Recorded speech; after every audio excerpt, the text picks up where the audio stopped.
Baru bangun tidur, tiba-tiba punggung cowok ini nempel sama mayat. Gimana bisa? Ternyata sebelumnya dia nyenggol lem super pas lagi tempel poster. Terus dia kepleset dan nempel ke mayat yang udah ada di lantai. Karena lemnya super kuat, pas FBI datang, dia dibawa bareng mayatnya ke lab. Hasil autopsi, ternyata mayat itu pria komedian yang suka ngeprank. Kepalanya ketancap properti pedang. FBI cari mantan pacarnya, tapi mantan dan adiknya malah ngakak pas tahu dia mati. Ngira ini prank lagi, tapi ternyata korban beneran dibunuh. Temennya yang sering nyela di panggung langsung gantiin posisi korban, mulai dicurigai. Mayatnya akhirnya dipisah pakai selai kacang. Ketahuan korban dipukul benda tumpul dan ditemuin pecahan toilet di perutnya. Setelah lacak ribuan toilet, nemu yang cocok di rumah mantannya. Ternyata adik si mantan yang bunuh gara-gara korban mau ninggalin kakaknya. Akhirnya kasus kelar, tapi cowok yang nempel ke mayat kayaknya trauma berat.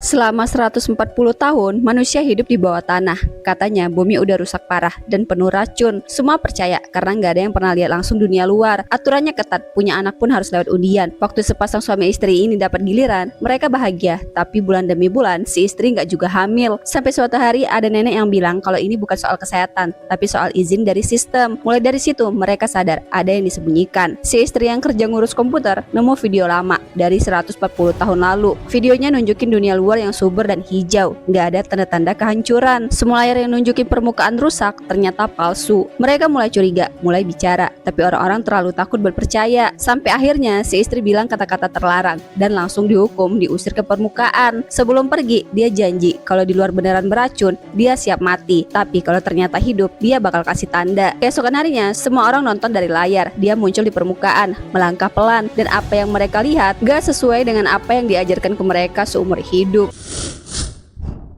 Seekor benih jatuh ke tanah dan tiba-tiba hidup kayak lagi cari sesuatu. Pas rombongan mau nangkep, si benih malah loncat ke selokan. Begitu kena air, getaran dahsyat muncul, tanda bahaya baru dimulai. Di tengah kekacauan, Hellboy ini buru-buru isi senjata. Malah lihat ibu-ibu panik karena bayinya kejebak di mobil. Dia pun milih nolong si bayi dulu. Tapi keputusan itu bikin dia telat ngelawan pohon raksasa jahat yang mulai ngamuk dan nyerang orang-orang. Saat lagi dikejar, dia sempat nyelamatin bayi pakai ekornya sambil temennya nggak distraksi pohon. Baru aja mereka balik ke markas, pangeran peri yang nyimpan telur emas itu udah ngintil dari belakang. Ternyata dia udah latihan di selokan ratusan tahun cuma buat momen ini.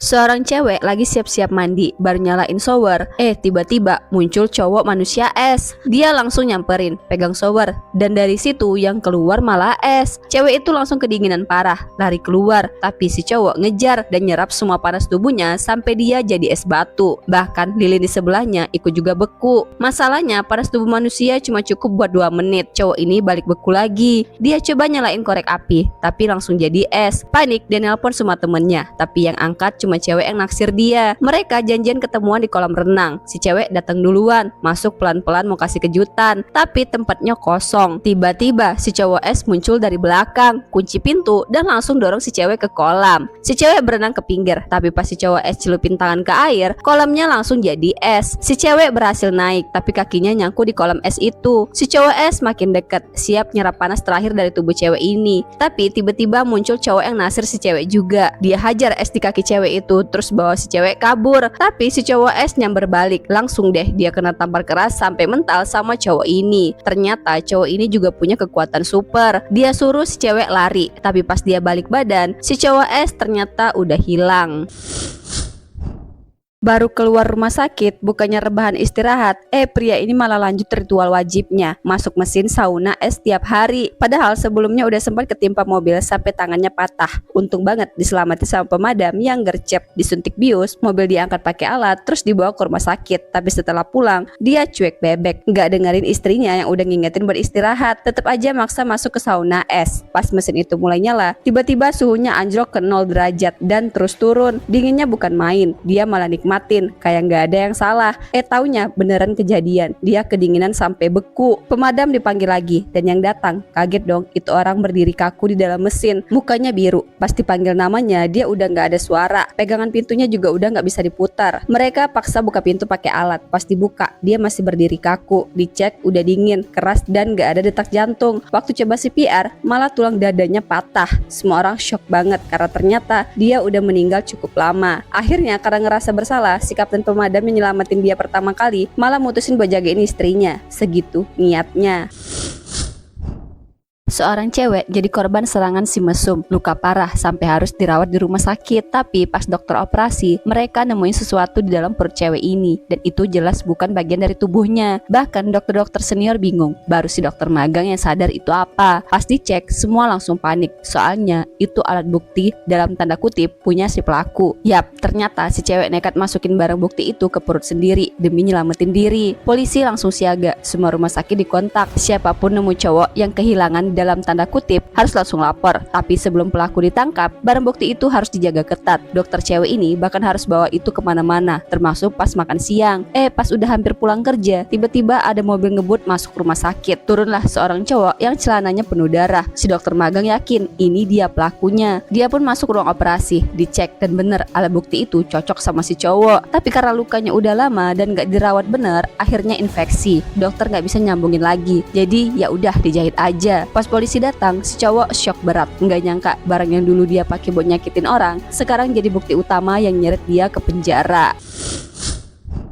Tiba-tiba cowok ini melayang gitu aja. Dia langsung bengong. Dia masuk ke restoran, tapi semua orang di sana ngeliatin dia dengan tatapan aneh. Gak lama, pelayan datang bawa segelas air, tapi si cowok minumnya cuma pakai pikiran. Yang makin aneh, orang-orang di sekitar mulai buka mulut lebar-lebar tanpa alasan. Bahkan ikan di meja ikut-ikutan mangap. Lukisan ikan jadi makin panjang, dan mata si pemilik restoran loncat-loncat sendiri terus ngebesar. Pas si cowok nengok, muka orang-orang juga mulai berubah-ubah, makin gak masuk akal. Tiba-tiba semua orang di situ gak punya muka, kayak lagi nyampein sesuatu ke si cowok. Dia langsung keringetan parah.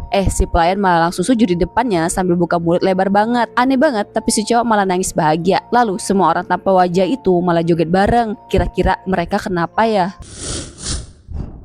Pas lagi asik, cewek ini iseng pakai iPhone buat motret apel. Tapi anehnya, di layar HP-nya, apelnya malah hilang. Karena penasaran, dia coba lagi. Hasilnya sama, apelnya tetap nggak ke-capture. Cewek ini lanjut eksperimen, motret apel sambil nunjukin ke TV. Tapi malah makin serem, tangan dia sendiri juga hilang di layar. Mikir HP-nya error. Dia keliling kamar sambil motret.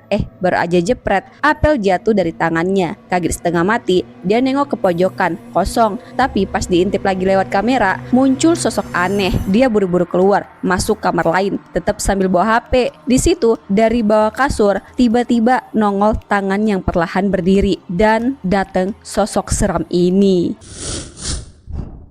Cewek ini nerima telepon pas lagi di kamar jenazah. Isinya nanyain ada mayat pakai baju kuning gak? Belum sempat jawab, dia ngerasa ada yang berdiri di belakangnya. Pas buka kain putih, kosong. Tapi si mayat ternyata malah berdiri persis di belakang dia. Si cewek teriak dan langsung diambil sama mayat berbaju kuning itu. Di sebuah rumah, dua mayat pelan-pelan muncul dari dalam semen yang udah mengeras. Polisi nemuin senjata di tangan korban. Forensik buru-buru nyekat semen sampai nemuin peluru. Setelah dibongkar dan dicek pakai model, terbukti senjata itu emang dipakai buat bunuh korban. Berarti pelaku nembak dulu, baru naruh senjata di tangan korban biar kelihatan kayak bunuh diri. Gak lama, forensik nemuin selai rambut putih kehitaman di dalam semen. Dicek DNA-nya, ternyata punya suami korban. Pria ini langsung ditangkap, tapi dia nyengir. Dia bilang karena itu rumahnya sendiri, wajar ada rambut dia. Kasus sempat buntu sampai forensik nemuin zat hitam di kuku korban. Dicek rambutnya, korban keracunan logam sebelum meninggal. Dan kasus lama juga gitu, fix ini kerjaan pelaku yang sama. Dari chat korban, lokasi terakhir dikunci. Forensik langsung ngebut ke tempat itu, dan bener aja ada lukisan korban dan segudang cat. Pelakunya ternyata seorang pelukis. Di tengah hujan deras dan petir yang nyambar kemana-mana, seorang ibu hamil naik taksi sendirian buat ke rumah sakit. Air ketubannya udah pecah, tapi dia tetap tenang. Beda banget sama supir yang panik setengah mati. Pas kontraksi makin sering, suasana makin tegang. Tiba-tiba mobil disambar petir, nabrak pembatas jalan, terus terguling. Untungnya mobil langsung kirim sinyal darurat, jadi tim pemadam cepat datang. Api berhasil dipadamkan. Ibu hamil masih sadar, tapi harus cepat diselamatkan. Saat mau potong pintu mobil pakai gergaji, mereka lihat bensin netes di tanah. Kalau nekat, bisa meledak. Akhirnya pintu dibuka pakai alat manual. Tapi pas berhasil buka, mereka lihat ada tali pusar menjulur. Bayinya udah lahir di dalam mobil. Dengan super hati-hati mereka angkat ibunya, tapi tali pusarnya putus. Mereka telusurin sampai nemu bayinya di dalam, lalu cepet-cepet dikasih ke ibunya. Di sisi lain, sopir juga akhirnya berhasil diselamatin. Perut wanita ini udah segede orang hamil 8 bulan, tapi pas dicek gak ada bayi. Ternyata si wanita belum pernah USG sama sekali, soalnya suaminya takut radiasi bisa nyakitin janin. Tapi karena tekanan darah si wanita tinggi, akhirnya dokter berhasil bujuk buat cek juga. Dan seperti yang bisa ditebak, hasilnya bikin shock, gak ada bayi. Tapi anehnya selama ini si wanita ngerasain kontraksi, gerakan janin, pokoknya semua tanda hamil lengkap. Dokter sampai panggil profesor, pikir mungkin si wanita ada gangguan mental. Tapi setelah ngobrol langsung, ternyata enggak. Jadi kenapa bisa hamil padahal nggak hamil? Ternyata ini kasus kehamilan palsu. Karena stres atau trauma, tubuh bisa menipu diri sendiri sampai nunjukin gejala hamil beneran, padahal nggak ada janinnya sama sekali. Pas dikasih tahu kenyataannya, si wanita langsung down. Bayangin, 8 bulan ngerasa hamil, ternyata kosong. Akhirnya dia pulang dari rumah sakit. Fisiknya sih sehat, tapi hatinya belum tentu.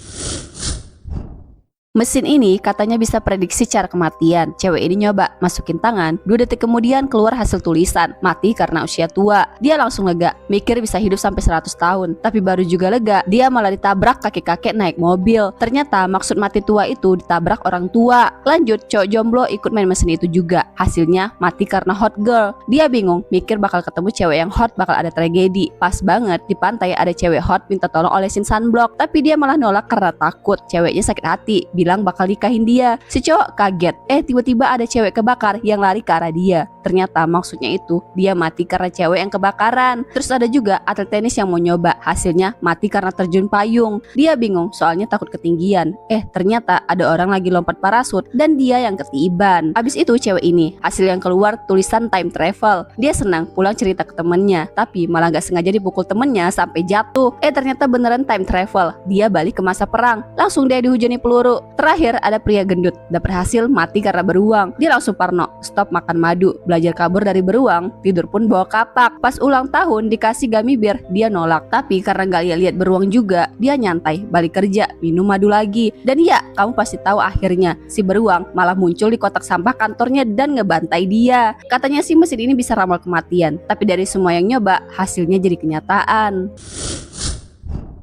Ada meteorit yang jatuh ke bumi. Benda itu langsung ngembang besar-besaran dan dalam beberapa detik doang udah jadi tinggi dan bentuknya kayak bongkahan emas murni. Anehnya orang ngiler lihat benda itu, termasuk cewek ini yang nekat ngambil. Tapi pas disentuh, meteoritnya kebuka. Isinya organ warna-warni kayak pelangi. Dari dalam muncul duri tajam yang langsung nusuk leher si cewek. Orang-orang yang lihat itu panik kabur, tapi duri itu nggak ngasih ampun. Semuanya ditusuk juga. Tapi anehnya mereka nggak mati. Otaknya malah ditanam virus dan dikontrol meteorit. Satu-satunya yang selamat seorang bocah cewek yang sempat rekam semua kejadian itu. Meteorit ini malah ngelepasin dia. Terus tiba-tiba muncul satu cowok ganteng yang cuma lihat si meteorit sekali, langsung bikin semua duri mundur dan orang-orang balik normal. Seorang polisi cewek curiga karena tangan wanita ini penuh darah, tapi tetap nyengir kayak gak ada masalah. Pas dicek lebih lanjut, ternyata badan wanita ini juga berlumuran darah dan bayinya udah gak bernafas. Polisi langsung telepon ambulans dan buru-buru bawa si bayi ke rumah sakit. Ternyata bayi itu baru lahir banget, tali pusarnya aja belum dipotong. Dan makin anehnya lagi, di bagasi mobil ditemukan perut palsu dari silikon. Fix ibu ini bukan ibu kandungnya. Di saat yang sama, pusat darurat dapat laporan dari wanita asing yang bilang anak dalam kandungannya dipaksa diambil dan dia dibuang ke bagasi dalam kondisi berdarah-darah. Belum sempat kasih lokasi, dia pingsan. Untungnya sinyal HP-nya ketrek dan lokasinya ketahuan di taman kota. Tapi tamannya luas banget. Polisi sempat bingung sampai akhirnya petugas operator bilang dia sempat dengar suara kereta pas nelpon korban. Langsung deh semua tim cari di sekitar rel dan nemu mobil korban. Pas dibuka, wanita itu masih hidup walau sekarat. Setelah diselidiki, ternyata dialah ibu kandung si bayi dan bayinya dicuri habis dilahirkan secara paksa. Untungnya ibu dan anak itu selamat. Tiba-tiba cowok ini ngelepas earphone-nya dan ngelihat sesuatu yang bikin dia merinding. Earphone-nya penuh sama kotoran telinga. Panik dong, dia langsung ambil cotton bud buat bersihin. Tapi makin dibersihin, makin banyak. Sampai akhirnya kotoran itu udah numpuk. Ternyata cowok ini kena penyakit aneh. Tiap hari telinganya ngeluarin banyak kotoran. Dia akhirnya ke rumah sakit. Dokter masukin alat endoskopi ke dalam telinganya. Dan di dalam, dia lihat ada makhluk aneh yang terus tumbuh sambil ngeluarin cairan itu. Pas mau dikeluarin, si monster malah ngomong, ngancem bakal ngebunuh kalau diganggu. Anehnya dokter malah diem aja terus pergi gitu aja. Cowok itu pun balik ke rumah, tapi suara monster itu masih kedengaran dari telinganya. Anehnya si monster minta denger musik. Pas cowok itu nyodorin earphone, si monster keluar dan langsung ditangkap, dilempar ke lantai dan mau diinjek. Monster itu tiba-tiba nangis, minta ampun, pengen balik ke telinga, janji gak akan ngeluarin kotoran lagi. Tapi cowok itu udah muak, dia mau ngelindas makhluk itu. Tapi tetangganya datang, kirain monster itu peliharaan. Dia malah nahan si cowok dan nanyain keadaan monster. Monster yang lihat cewek itu juga pakai headset, langsung nyoba masuk ke telinganya dan dia jadi korban selanjutnya. Negara ini punya ide aneh, racunin Sungai Han demi bunuh monster mutan yang muncul dari sana. Tapi ini malah bikin warga ngamuk dan demo rame-rame di pinggir sungai. Si monster malah muncul beneran. Polisi nembak nggak ngaruh. Lalu alat semper kuning muncul, nyembur gas ke monster. Monster pingsan, tapi gas itu juga nyerang manusia. Semua kabur kecuali pria gondrong ini. Dia yakin anaknya ada di perut monster. Dia nekat buka mulut monster dan nemu 2 anak. Satu itu anaknya, satu lagi anak orang. Tapi anaknya udah nggak bernapas. Dia cuma bisa nangis sambil peluk jenazah anaknya. Kakak-kakaknya datang, walau udah batuk darah karena gas racun, mereka nggak gentar. Sekarang cuma ada satu tujuan, balas dendam. Mereka serang monster pakai besi dan molotov. Monster makin lemah. Pas monster buka mulut, ada yang siram bensin dari atas. Mau dilempar molotov terakhir, tangan si kakak cowok malah licin. Untung si kakak cewek datang, pakai panah api, nyasar pas ke mata monster. Si monster langsung kebakar parah. Monster panik mau nyebur, tapi si gondrong udah nunggu. Dia tancap pipa baja ke mulut monster. Monster akhirnya tumbang. Dendam terbalaskan. Si pria lihat anak cowok yang selamat, dia gendong pulang ke rumah. Mereka akhirnya hidup bareng, hangat, tapi tetap ada yang hilang, anaknya.